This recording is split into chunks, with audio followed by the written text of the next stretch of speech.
Ajaran Syekh Siti Jenar tentang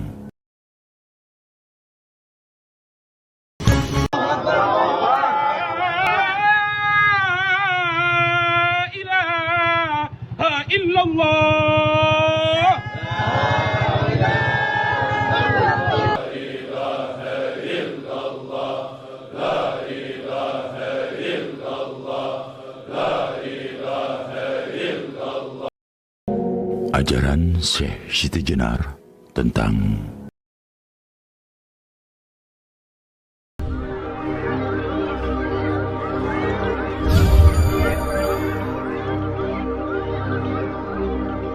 ajaran dan pemikiran Syekh Siti Jenar.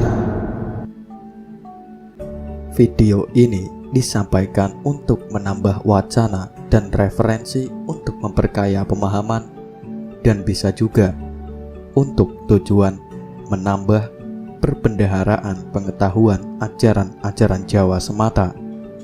Soal benar dan salah ajaran beliau, kami mohon agar para penonton bisa arif dan bijaksana. Di bertemunya rasa, Muhammad berarti hasil karya yang maujud, dan pangeran berarti kesejatian hidup. Ke-41, bahwa sesungguhnya ini syahadat sakarat. Jika tidak tahu, maka sakaratnya masih mendapatkan halangan. Hidupnya dan matinya hanya seperti hewan. Ke-42, syahadat Allah. Allah badan lebur menjadi nyawa, nyawa lebur menjadi cahaya, cahaya lebur menjadi roh, roh lebur menjadi rasa, rasa lebur sirna kembali kepada yang sejati. Tinggallah hanya Allah semata yang abadi dan terkematian. Ke-43, syahadat ononing ingsun. Asyhadu keberadaanku, la ilaha bentuk wajahku, illallah Tuhanku, sesungguhnya tidak ada Tuhan selain aku, yaitu badan dan nyawa seluruhnya. Ke-44, syahadat panetep pono tegono, yaitu yang menjadi bertempatnya Allah, menghadap kepada Allah. Bayanganku adalah roh Muhammad, yaitu sejatinya manusia, yaitu wujudnya yang sempurna. Ke-45, kenikmatan mati tak dapat dihitung. Tersasar, tersesat, lagi terjerumus, menjadikan kecemasan, menyusahkan dalam patihnya, justru bagi ilmu orang remeh. Ke-46, segala sesuatu yang wujud yang tersebar di dunia ini bertentangan dengan sifat seluruh yang diciptakan, sebab isi bumi itu angkasa yang hampa. Ke-47, sholat 5 kali sehari adalah pujian dan zikir yang merupakan kebijaksanaan dalam hati menurut kehendak pribadi, benar atau salah pribadi sendiri yang akan menerima dengan segala keberanian yang dimiliki. Ke-48, pada permulaan saya sholat, budi saya mencuri. Pada waktu saya zikir, budi saya melepaskan hati, menaruh hati kepada seseorang, kadang-kadang menginginkan keduniaan yang banyak, lain dengan zat maha yang bersama diriku. Nah, saya inilah yang maha suci, zat Maulana yang nyata, yang tidak dapat dipikirkan dan tidak dapat dibayangkan. ke-49. Syahadat, sholat, dan puasa itu adalah amalan yang tidak diinginkan. Oleh karena itu tidak perlu dilakukan. Adapun zakat dan naik haji ke Mekah, keduanya adalah omong kosong. Itu semua adalah palsu dan penipuan terhadap sesama manusia. Menurut para aulia, bila manusia melakukannya, maka dia akan dapat pahala itu adalah omong kosong, dan keduanya adalah orang yang tidak tahu. Ke-50, tidak pernah saya menuruti perintah budi, bersujud-sujud di masjid mengenakan jubah, pahalanya besok saja. Bila dahi sudah menjadi tebal, kepala berbelang, sesungguhnya hal itu tidak masuk akal. Di dunia ini, semua manusia adalah sama. Mereka semua mengalami suka duka, menderita sakit dan duka nestopo. Tiada bedanya satu dengan yang lain. Oleh karena itu, saya, Siti Jenar, hanya setia pada satu hal saja, yaitu Gusti Zat Maulana. Ke-51, Gusti Zat Maulana, dialah yang luhur dan sangat sakti, yang berkuasa maha besar, lagi pula memiliki 20 sifat, kuasa atas segala kehendaknya. Dialah maha kuasa, pangkal mula segala ilmu, maha mulia, maha indah, maha sempurna, maha kuasa, rupa warnanya tanpa cacat seperti hambanya. Di dalam raga manusia ia tidak tampak. Ia sangat sakti, menguasai segala yang terjadi dan menjelajahi seluruh alam semesta indraloka.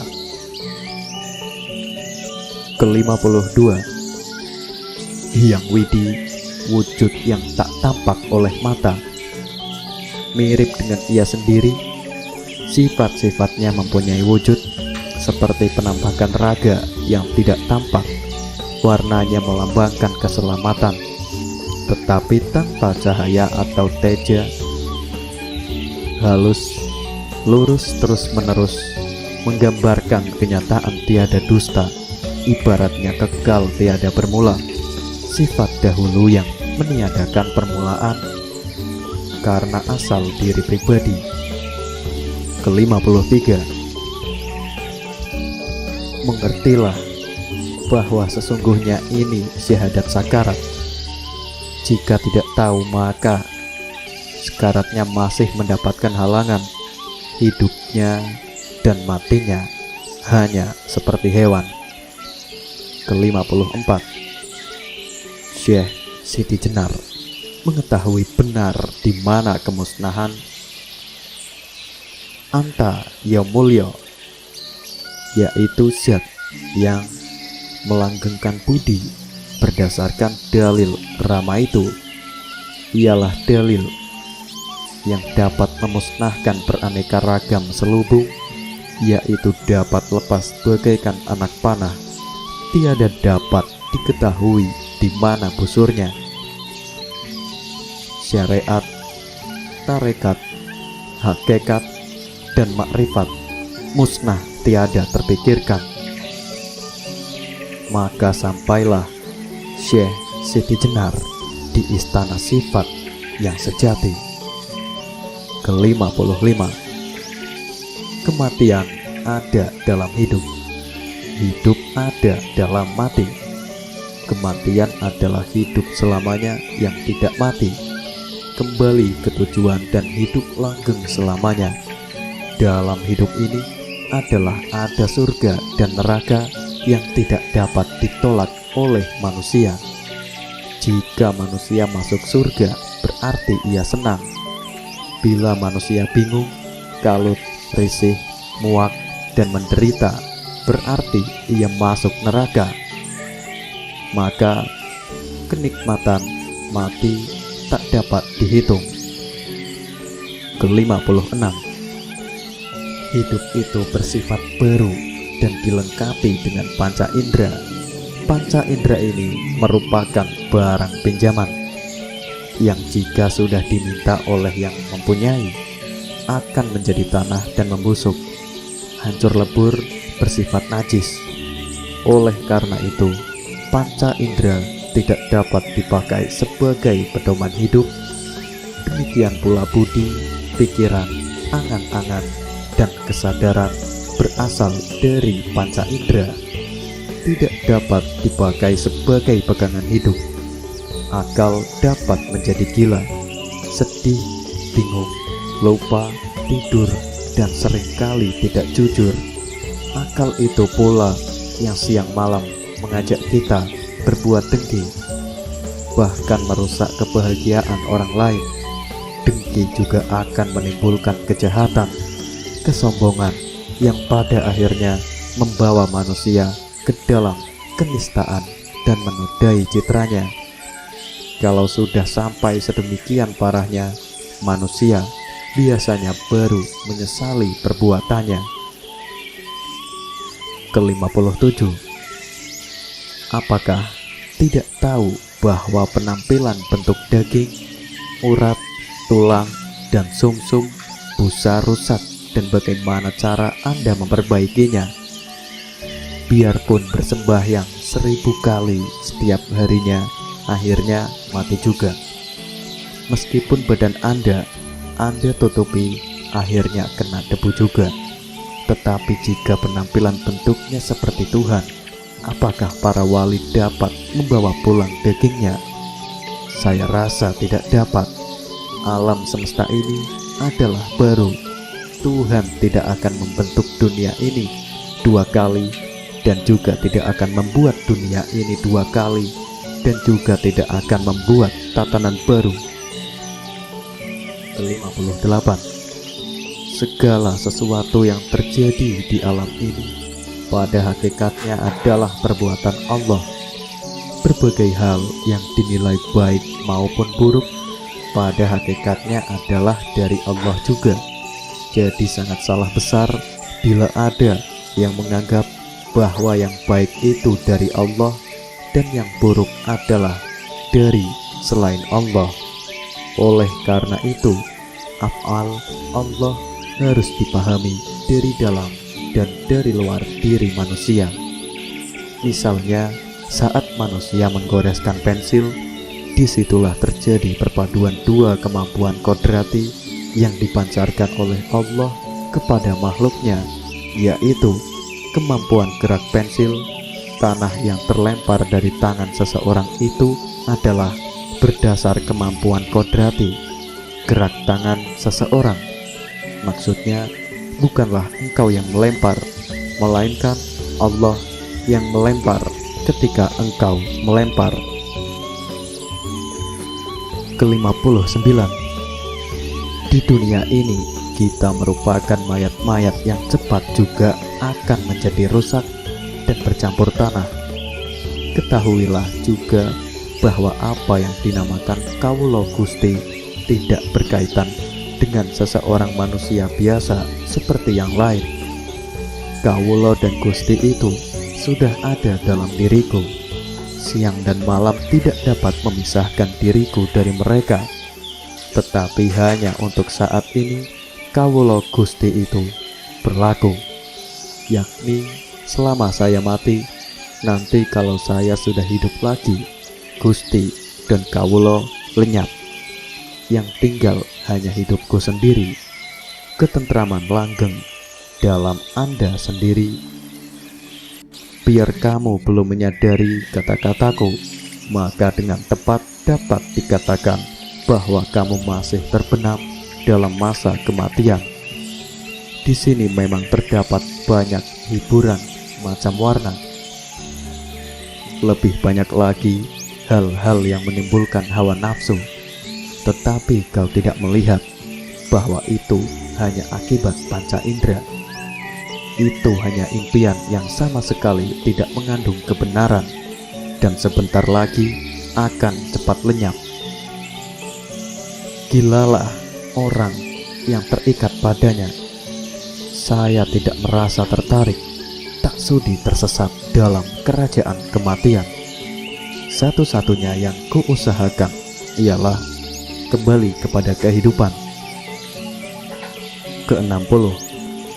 Bukan kehendak, angan-angan, bukan ingatan, pikir atau niat, hawa nafsu pun bukan juga kekosongan atau kehampaan. Penampilanku bagai mayat baru, andai menjadi Gusti, jasadku dapat busuk bercampur debu. Nafsu terhembus ke segala penjuru dunia, tanah, api, air, kembali sebagai asalnya, yaitu kembali menjadi baru. Ke-61. Bumi, langit, dan sebagainya adalah kepunyaan seluruh manusia. Manusialah yang memberi nama. Buktinya sebelum saya lahir tidak ada. Ke-62. Sesungguhnya pada hakikatnya tidak ada perbedaan antara ajaran Islam dengan Siwa Buddha. Hanya nama, bahasa, serta tatanan yang berbeda. Misalnya, dalam Siwa, Buddha dikenal yang maha baik dan pangkal keselamatan, sementara dalam Islam kita mengenal Allah Al-Jamal dan As-Salam. Jika Siwa dikenal sebagai pangkal penciptaan yang dikenal dengan Brahmana, maka dalam Islam kita mengenal Al-Khaliq. Siwa sebagai penguasa makhluk disebut Projopati, maka dalam Islam kita mengenal Al-Maliku Al-Mulki. Jika Siwa maha pemurah dan pengasih disebut Sangkoro, maka dalam Islam kita mengenal Ar-Rahman dan Ar-Rahim. Ke-63. Kehilangan adalah kepedihan. Berbahagialah engkau, wahai musafir papa, yang tidak memiliki apa-apa, maka tidak akan pernah kehilangan apa-apa. Ke-64. Jika engkau kagum kepada seseorang yang mengaku anggap wali Allah, jangan engkau terpancang pada kekaguman akan sosok dan perilaku yang diperbuatnya.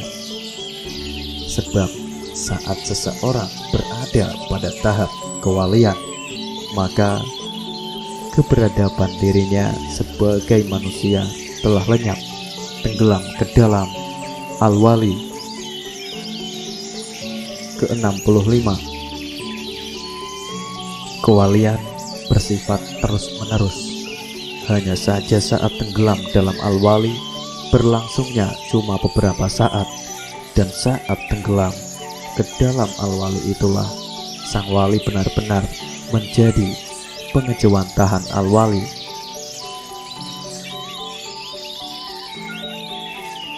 Lantaran itu, sang wali memiliki kekeramatan yang tidak bisa diukur dengan akal pikiran manusia, di mana karomah itu sendiri pada hakikatnya pengejawantahan Al-Wali, dan lantaran itu pula yang dinamakan keramahan adalah sesuatu di luar kehendak sang wali pribadi. Semua itu semata-mata kehendaknya mutlak. Ke-66. Kekasih Allah itu ibarat cahaya. Jika ia berada di kejauhan, kelihatan sekali terangnya. Namun jika cahaya itu didekatkan ke mata, mata kita akan silau dan tidak bisa melihat dengan jelas. Semakin dekat cahaya itu ke mata, maka kita akan semakin buta, tidak bisa melihatnya. Ke-67. Engkau bisa melihat cahaya kewalian pada diri seseorang yang jauh darimu, namun engkau tidak bisa melihat cahaya kewalian yang memancar dari diri orang yang terdekat denganmu. Ke-68. Saya hanya akan memberi sebuah petunjuk yang bisa digunakan untuk meniti jembatan Sirotol Mustaqim ajaib ke arahnya. Saya katakan ajaib karena jembatan itu bisa menjauhkan sekaligus mendekatkan jarak mereka yang meniti dengan tujuan yang hendak dicapai. Ke-69.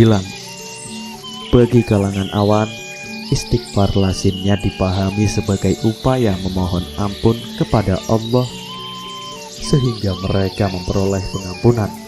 Tetapi bagi para salik, istighfar adalah upaya pembebasan dari belenggu kelakuan kepada Allah sehingga memperoleh ampun yang menyingkap tabir gaib yang menyelubungi manusia. Sesungguhnya di dalam Asma Al-Ghafar terangkum makna Maha Pengampun dan juga Maha Menutupi, Maha Menyembunyikan, dan Maha Menyelubungi. Ke-70. Semua itu terkira itu benar, hanya nama dan caranya saja yang berbeda. Justru cara itu menjadi salah dan sesat ketika sang salik menilai terlalu tinggi cara yang diikutinya sehingga menafikan cara yang lain. Ke-71. Semua rintangan manusia itu berjumlah 7. Karena kita adalah makhluk yang hidup di atas permukaan bumi, Allah membentangkan 7 lapis langit yang kokoh di atas kita, sebagaimana bumi pun berlapis 7 dan samudera pun berlapis 7, bahkan neraka berlapis 7. Tidakkah Anda ketahui bahwa surga pun berjumlah 7? Tidakkah Anda ketahui bahwa dalam beribadah kepada Allah, manusia diberi piranti 7 ayat yang diulang-ulang dari Al-Quran untuk menghubungkan dengannya? Tidakkah Anda sadari bahwa saat Anda sujud, anggota badan Anda yang menjadi tumpuan? Ke-72. Di dunia manusia mati, siang malam manusia berpikir dalam alam kematian, mengharap-harap akan permulaan hidupnya. Hal ini mengherankan sekali, tetapi sesungguhnya manusia di dunia ini dalam alam kematian. Sebab di dunia ini banyak neraka yang dialami, kesengsaraan, panas, dingin, kebingungan, kekacauan, dan kehidupan manusia dalam alam yang nyata. Ke-73. Dalam alam ini manusia hidup mulia, mandiri, diri pribadi, tiada diperlukan lantaran ayah dan ibu.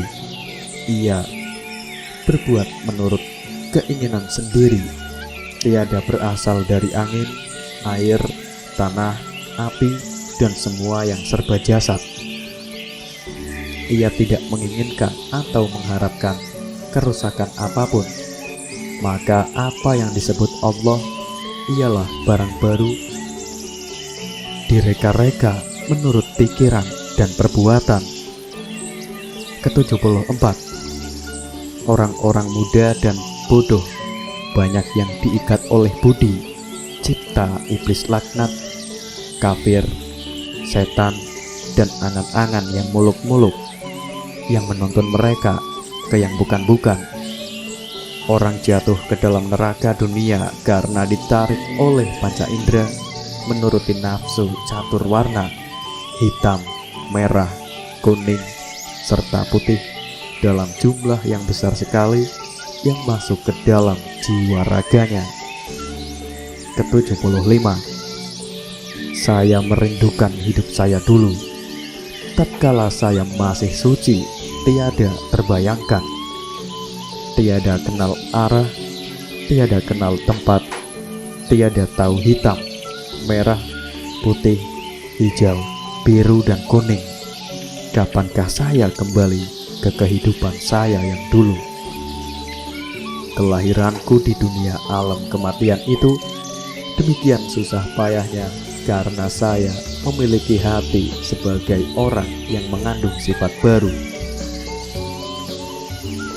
Ke-76. Kelahiranku di dunia kematian itu demikian susah payahnya karena saya memiliki hati sebagai orang yang mengandung sifat baru.